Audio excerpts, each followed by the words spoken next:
Hello बच्चों, Devvrat sir math channel पर आपका स्वागत है। बच्चों, आज हम पढ़ेंगे कक्षा 12 फिजिक्स में जो फर्स्ट लेसन है कूलाम का नियम तथा वैद्युत क्षेत्र। इसमें एक सिंपल और छोटा सा टॉपिक है वैद्युत आवेश। एकदम सबसे पहला टॉपिक है कि वैद्युत आवेश क्या होता है, इसके बारे में थोड़ी सी बातचीत है। इसके बारे में आज सीखेंगे कि वैद्युत आवेश किसे कहते हैं। तो चलिए शुरू करते हैं। तो बच्चों, वैद्युत आवेश जो कूलाम के नियम में जो आवेश शब्द आता है, यानी पूरे लेसन में आवेश के बारे में हम बात करते हैं। तो वास्तव में आवेश क्या होता है? आपने बचपन में बहुत प्रकार का खेल खेला होगा कि जिसमें हम क्या करते थे बचपन में, प्लास्टिक का स्केल सूखे बाल पर हम रगड़ते थे। रगड़ने के बाद उसको हम छोटे छोटे कागज के टुकड़े बनाते थे और उसके पास ले जाते थे। काफ़ी देर रगड़ने के बाद उस कागज के टुकड़ों के पास, उन टुकड़ों के पास जो ले जाते थे, तो कागज का टुकड़ा अपनी ओर उसको आकर्षित कर लेता था, यानी टुकड़े उसमें चिपक जाते थे।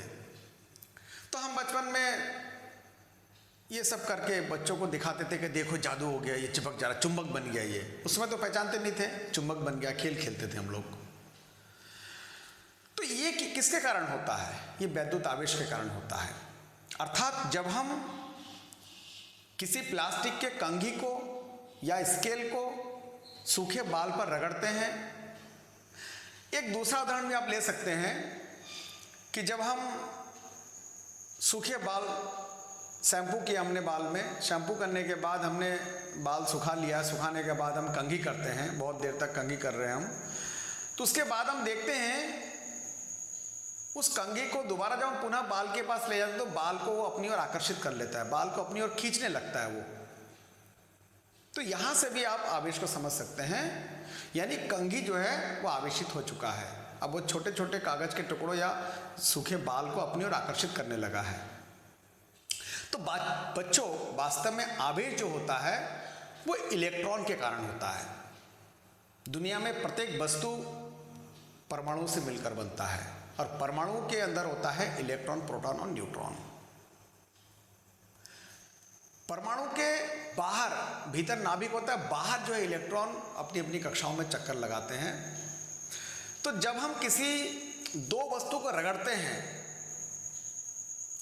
तो क्या होता है, एक वस्तु से दूसरे वस्तु में आवेश चला जाता है और दूसरी वस्तु से पहले वस्तु में आवेश आ जाता है। अर्थात एक वस्तु से आवेश चला जाता है और दूसरी वस्तु आवेश ग्रहण कर लेता है। इलेक्ट्रॉन जब एक वस्तु दूसरे वस्तु में जाता है तो हम कहते हैं वस्तु आवेशित हो चुका है। इसमें और भी एग्जाम्पल आप ले सकते हैं। जब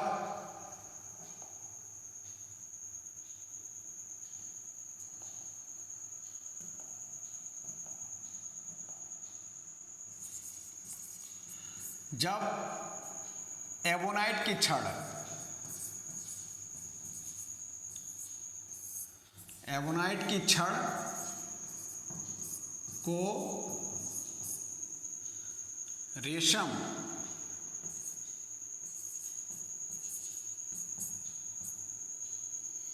या बिल्ली की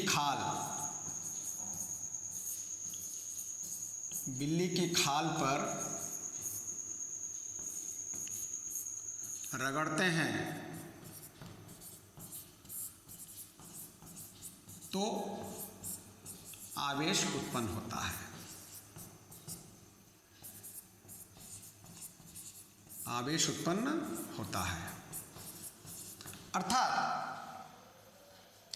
एवोनेट की छड़ को बिल्ली की खाल पर रगड़ सकते हैं हम, कंघी या स्केल को सूखे बाल या रेशम पर रगड़ सकते हैं हम। इससे इलेक्ट्रॉन का आदान प्रदान होता है। अर्थात कंघी या स्केल में से इलेक्ट्रॉन हो सकता है बाल में चले गए होंगे या बाल में से इलेक्ट्रॉन कंघी या स्केल पर चले आएंगे होंगे। तो इस कारण जो है या तो बाल धनावेशित हो गया है, कंघी ऋणावेशित हो जाता है, या कंघी धनावेशित हो जाता है, बाल ऋणावेशित हो जाता है। अर्थात हम यहाँ से साफ समझ सकते हैं कि इलेक्ट्रॉन के आदान प्रदान से ही दुनिया में आवेश उत्पन्न होता है। तो हम सीधी भाषा में और सरल शब्दों में ये समझ सकते हैं कि आवेश का अर्थ होता है इलेक्ट्रॉन। जब किसी वस्तु से इलेक्ट्रॉन निकलता है तब वो आवेशित हो जाता है, या किसी वस्तु में इलेक्ट्रॉन आ जाता है कहीं से तब वो आवेशित हो जाता है। आवेश दो प्रकार के होते हैं। इसके बाद आता है आवेशों के प्रकार।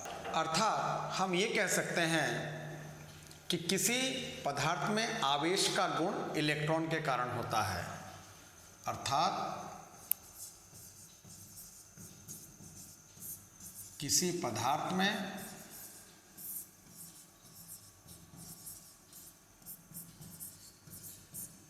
आवेश का गुण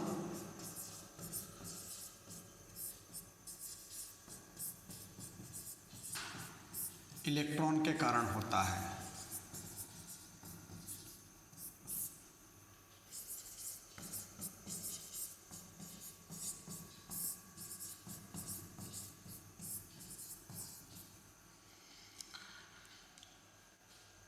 अर्थात जब किसी पदार्थ में इलेक्ट्रॉन आ जाते हैं या उसमें से इलेक्ट्रॉन निकल जाते हैं तो पदार्थ आवेशित हो जाता है। अब दो सजातीय आवेश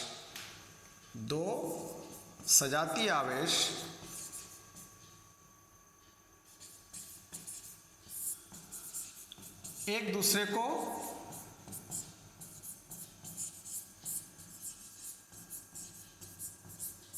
प्रतिकर्षित करते हैं। अर्थात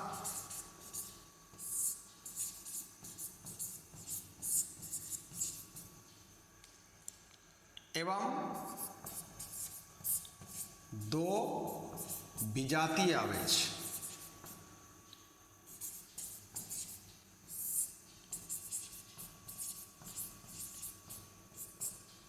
एक दूसरे को आकर्षित करते हैं।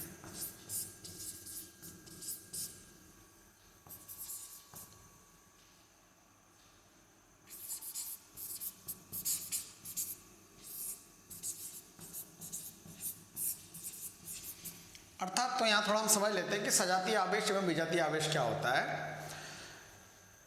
प्लस प्लस, जैसे सजातीय आवेश का मतलब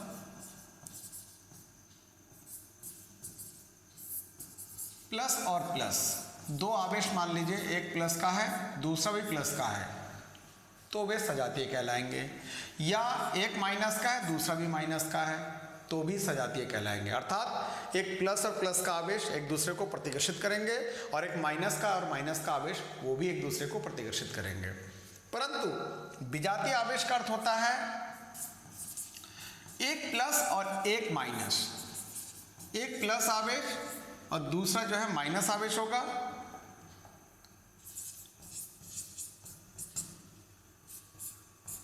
तो वो एक दूसरे को आकर्षित करेंगे। इस तरीके से देखा जाता है आवेश दो प्रकार के होते हैं।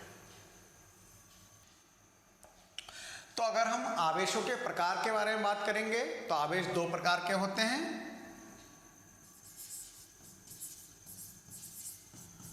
आवेशों के प्रकार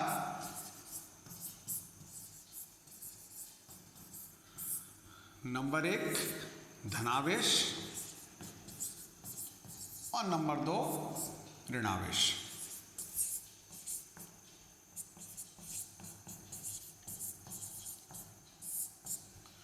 तो अगर धनावेश के बारे में बात करेंगे कि धनावेश क्या होता है,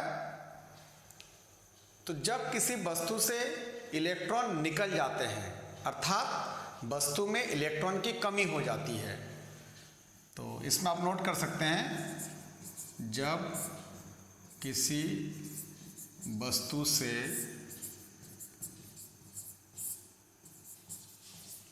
इलेक्ट्रॉन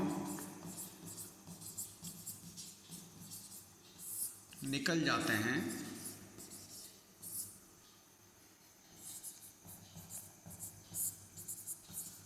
तो उस पर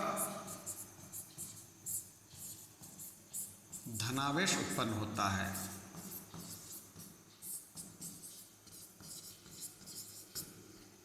तो उस पर धनावेश उत्पन्न होता है। इसी तरह दूसरा है ऋणावेश। सेम इसी का उल्टा, जब किसी वस्तु में इलेक्ट्रॉन कहीं से आ जाता है, जब किसी वस्तु में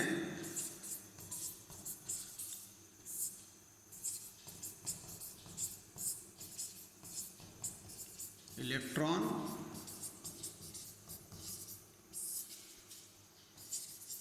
कहीं से आ जाता है तो उस पर ऋणावेश उत्पन्न होता है।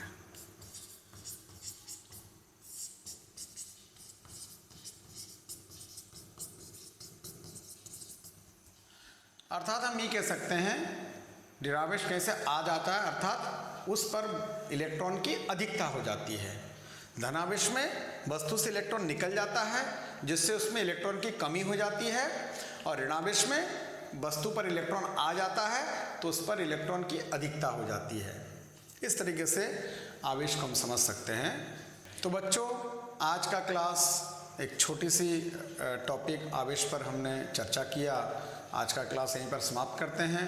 रिवीजन के लिए वीडियो को आगे पीछे करके देखते रहें। सभी बच्चे देवव्रत सर मैथ चैनल को सब्सक्राइब करें, साथ ही बेल आइकन को प्रेस करें ताकि मेरे चैनल पर वीडियो अपलोड होते ही आप तक सबसे पहले पहुंच सके। बच्चों, वीडियो को लाइक करें, कमेंट करें और अपने साथी दोस्तों के साथ शेयर भी करें। जुड़े रहिए मेरे साथ। मिलते हैं अगले वीडियो में। Thank you, take care.